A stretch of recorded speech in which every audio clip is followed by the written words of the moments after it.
ప్రాంతాల్లో పర్యటించిన ఎమ్మెల్యే ఎంజీఆర్.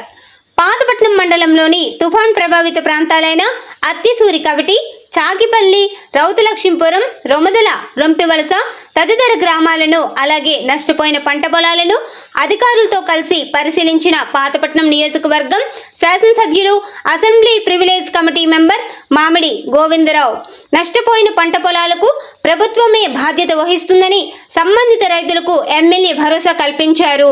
అలాగే తుఫాన్ తీరం దాటిన తర్వాత గాలులతో కూడిన వర్షాలకు ప్రజలు అప్రమత్తంగా ఉండాలని సూచించారు.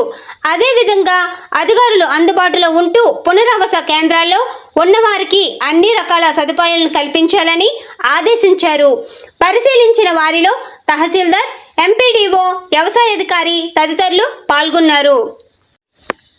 మెంతా తుఫాన్ ప్రభావిత ప్రాంతాలలో పునరావాస కేంద్రాలను ఏర్పాటు చేయించిన ఎమ్మెల్యే ఎంజీఆర్.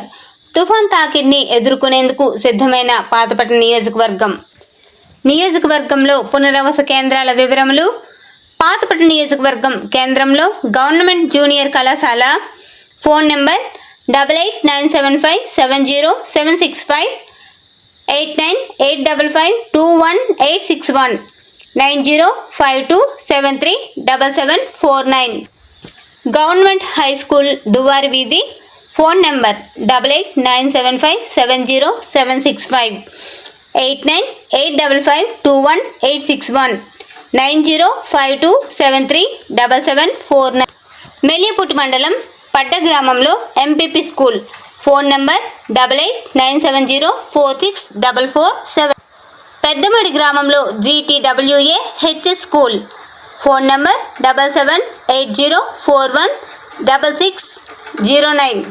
కొత్తూరు మండలం ఆర్కేపురం గ్రామంలో MP primary school. Phone number 9640761769. Kurigam గ్రామంలో ZP school. Phone number 9494207420, 778060. Duru గ్రామంలో MPP school. Phone number 9948788348, 9441347415. Dimili గ్రామంలో MPP school. Phone number 9676560216, 9440427997. Ellanpeta మండలం కోవిలం గ్రామంలో MPP school. Phone number 9381549337, 8790125929. Heramandalam మండలం కలట గ్రామంలో ఎంపీపీ స్కూల్. Phone number 9010061481. చొర్లం గ్రామంలో ఫంక్షన్ హాల్. Phone number 6281736810. హెరమండలం సచివాలయం 1. Phone number 8332924651. కిట్టాలపాడు గ్రామంలో ఎంపీయూపీ స్కూల్. Phone number 817917868117. రెల్లివలస గ్రామంలో MPUP school. Phone number 9182474722. Komanapalli colony MPUP school. Phone number 7674880221.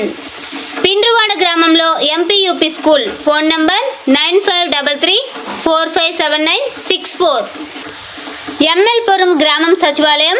Phone number 9704963844. తుఫాన్ ప్రభావిత కుటుంబాలకు తగిన వసతి, త్రాగునీరు, ఆహారం, వైద్య సహాయం వంటి అన్ని అవసరాలు అందేలా పర్యవేక్షించాలని ఎమ్మెల్యే ఆదేశించారు.